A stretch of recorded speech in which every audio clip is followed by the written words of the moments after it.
ಜಾನಪದ ಕಲಾ ಕೇಂದ್ರ ಗೋಳಿಕಟ್ಟೆ ಹಾಗೂ ಹಾವಂಜೆ ದಸರಾ ಉತ್ಸವ ಸಮಿತಿ ಆಶ್ರಯದಲ್ಲಿ ಸೆಪ್ಟೆಂಬರ್ 28ರಂದು ಗುಜ್ಜಿಮನೆ ಸಂದೀಪ್ ಶೆಟ್ಟಿ ಅಧ್ಯಕ್ಷತೆಯಲ್ಲಿ ಧಾರ್ಮಿಕ ಸಭೆಯು ನಡೆಯಿತು.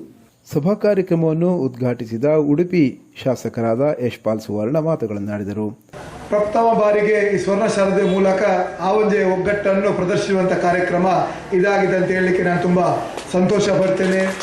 ಖಂಡಿತವಾಗಿಯೂ ನಮ್ಮ ಅವಿಭಜಿತ ದಕ್ಷಿಣ ಜಿಲ್ಲೆ ಭೂತಾರಾಧನೆ ಇರ್ಬೋದು, ನಾಗಾರಾಧನೆ, ದೈವಾರಾಧನೆ, ಅದೇ ರೀತಿ ಧಾರ್ಮಿಕ ಆಚಾರ ವಿಚಾರಗಳಿಗೆ ಇಡೀ ವಿಶ್ವಕ್ಕೆ ಮಾದರಿಯಾಗಿರುವಂಥ ಒಂದು ಜಿಲ್ಲೆ. ಬಹುಶಃ ಇಲ್ಲಿ ನಿರಂತರವಾಗಿ 365 ದಿನವೂ ಕೂಡ ಹಬ್ಬದ ವಾತಾವರಣ, ದೇವಸ್ಥಾನಗಳಲ್ಲಿ ಇರ್ಬೋದು, ನಮ್ಮ ಮಠ ಮಂದಿರಗಳಲ್ಲಿ, ದೇವಸ್ಥಾನಗಳಲ್ಲಿ ನಿರಂತರವಾಗಿ ದೇವರ ಒಂದು ಕೆಲಸ ಕಾರ್ಯಗಳಂತ ಒಂದು ಭಾಗ. ಅದರ ಅರ್ಥ ಏನಂತ ಹೇಳಿದ್ರೆ, ಇವತ್ತು ನಮ್ಮ ಅವಿಭಜಿತ ದಕ್ಷಿಣ ಜಿಲ್ಲೆಯ ಜನರು ಕೂಡ ಇವತ್ತು ಧಾರ್ಮಿಕ ವಿಚಾರದಲ್ಲಿ ತನ್ನಂತ ತೊಡಗಿಸ್ಲಿಕ್ಕೆ ಹೋಗಿ ಇವತ್ತು ಯಾವುದೇ ಕ್ಷೇತ್ರದಲ್ಲಿ ತಾನು ಕೈ ಆಡಿಸಿದಾಗ, ಯಾವುದೇ ದೇಶಕ್ಕೆ ಹೋಗಲಿ, ಯಾವುದೇ ರಾಜ್ಯಕ್ಕೆ ಹೋಗಲಿ, ಅಲ್ಲಿ ಯಶಸ್ಸನ್ನು ಗಳಿಸಬೇಕಾದ್ರೆ ಖಂಡಿತವಾಗಿ ನಮ್ಮಲ್ಲಿರುವಂತಹ ಧಾರ್ಮಿಕ ಶ್ರದ್ಧೆ, ಆ ಧಾರ್ಮಿಕ ಭಾವನೆ, ಆ ದೈವ ಭಕ್ತಿಯಿಂದ ಅದು ಸಾಧ್ಯವಾಗಿದೆ ಅಂತ ಹೇಳಲಿಕ್ಕೆ ನಾನು ತುಂಬ ಹೆಮ್ಮೆ ಪಡ್ತೇನೆ. ವಿಶ್ವತ ಹಾವಂಜೆಯ ಒಂದು ಪುಟ್ಟ ಗ್ರಾಮದಲ್ಲಿ ಮತ್ತು ಬಹಳಷ್ಟು ಕೆಲಸ ಕಾರ್ಯಗಳು ಈ ಗ್ರಾಮ ಪಂಚಾಯತ್ನ ಮೂಲಕ ಇರ್ಬೋದು, ಈ ಭಾಗದ ಸಂಘ ಸಂಸ್ಥೆ ಮೂಲಕ ಆಗ್ತಿದೆ.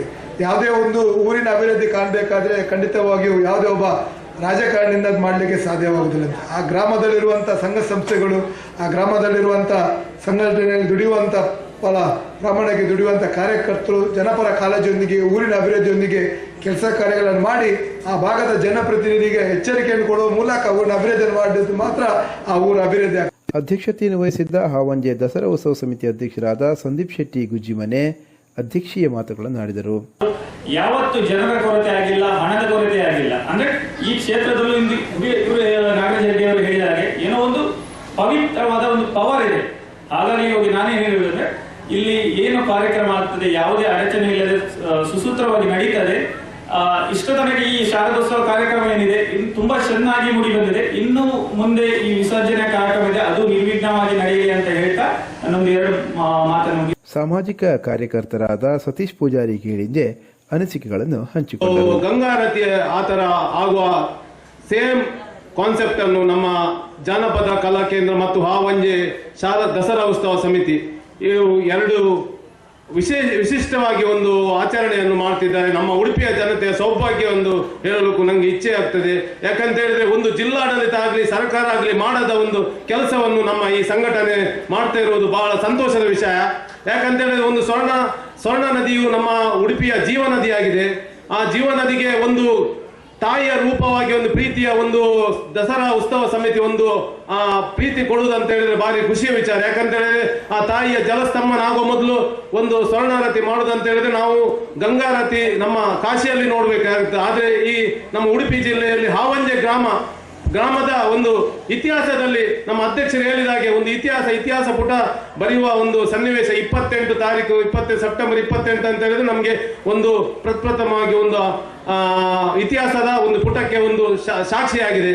ಅದಕ್ಕೆ ನನಗೆ ಭಾರಿ ಖುಷಿ ಆಗ್ತದೆ. ಯಾಕಂತ ಹೇಳಿದ್ರೆ, ಇದು ನಮ್ಮ ಮಾಜಿ ಅಧ್ಯಕ್ಷರಾದ ಅಜಿತ್ ಗೋಳಿಕಟ್ಟೆ ಅವರ ಕನಸಿನ ಕೂಸಾಗಿದೆ. ಯಾಕಂತ ಹೇಳಿದ್ರೆ, ಅವರೊಟ್ಟಿಗೆ ಎಲ್ಲ ರಮೇಶ್ ಪೂಜಾರಿ ಅವರು, ಹಾಗೆ ಸತ್ಯನಾಥ ಆಚಾರ್ಯ ಅವರು, ಹಾಗೆ ನಮ್ಮ ಉದಯಣ್ಣ ಮಸ್ತ್ ಅವರ ಟೀಮ್ ಅನ್ನು ಹೇಳಲಿಕ್ಕೆ ಆಗಲ್ಲ. ಯಾಕಂದ್ರೆ ಅವರ ಅವಿರತ ಪರಿಶ್ರಮದಿಂದ ಒಂದು ಈ ಹಾವಂಜೆ ದಸರಾ ಉತ್ಸವವನ್ನು ಮಾಡಿದ್ದಾರೆ. ಅಜಿತ್ ಗೋಳಿಕಟ್ಟೆಯವರು ಪ್ರಾಸ್ತಾವಿಕ ಮಾತುಗಳನ್ನಾಡಿದರು.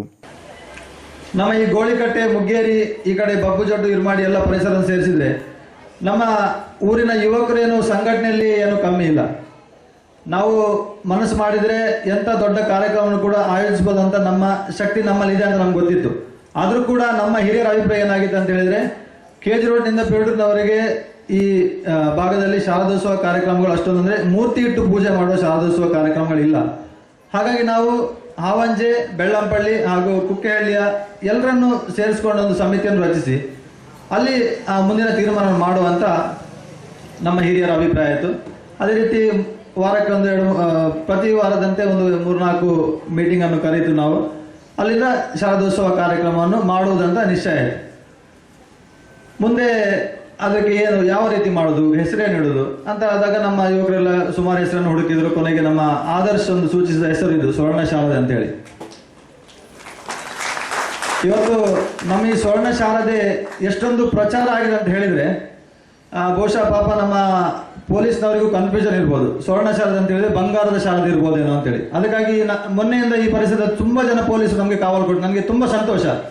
ಕಾರ್ಯಕ್ರಮದಲ್ಲಿ ಅಮೃತ ಗ್ರಾಮ ಪಂಚಾಯತ್ ಹಾವಂಜೆ ಅಧ್ಯಕ್ಷರಾದ ಆಶಾ ಡಿ ಪೂಜಾರಿ, ಶ್ರೀ ಬ್ರಹ್ಮಬೈದ್ರಕಳ ಗರಡಿಯ ಆಡಳಿತ ಮುಖ್ಯಸ್ಥರಾದ ಸುಧಾಕರ್ ಶೆಟ್ಟಿ ಪಡುಮನೆ, ನೋಟರಿ ನ್ಯಾಯವಾದಿ ಸಂಕಪ್ಪ ಎ, ಹಂಸ ಚೈತನ್ಯ ಸೌಹಾರ್ದ ಸಂಘದ ಸುಧೀಶ್ ನಾಯಕ್, ಊರ ಹಿರಿಯರಾದ ಹಿರಿಯ ಪೂಜಾರಿ ಗೋಳಿಕಟ್ಟೆ, ಸಮಿತಿಯ ಗೌರವಾಧ್ಯಕ್ಷರಾದ ನಾಗರಾಜ್ ಹೆಗಡೆ, ಅಮೃತ ಗ್ರಾಮ ಪಂಚಾಯತ್ ಹಾವಂಜೆ ಸದಸ್ಯರಾದ ನಿರ್ಮಲಾ ಸುಧೀನ್ ರಾಜ್ ಗೋಳಿಕಟ್ಟೆ, ಜಾನಪದ ಕಲಾ ಕೇಂದ್ರದ ಗೌರವಾಧ್ಯಕ್ಷರಾದ ನಾರಾಯಣ ಆಚಾರ್ಯ, ಅಧ್ಯಕ್ಷರಾದ ರಮೇಶ್ ಪೂಜಾರಿ ಬಬ್ಬುಜೆಡ್ಡು, ಮಹಿಳಾ ಘಟಕದ ಅಧ್ಯಕ್ಷರಾದ ಶಾಲ್ಮಾ ಎನ್ ಹೆಗಡೆ, ನಿವೃತ್ತ ಶಿಕ್ಷಕರಾದ ಸಖಾರಾಮ್, ಸದಾಶಿವ್, ವಿಶಾಖ್ ಶೆಟ್ಟಿ ಮತ್ತಿತರರು ಉಪಸ್ಥಿತರಿದ್ದರು.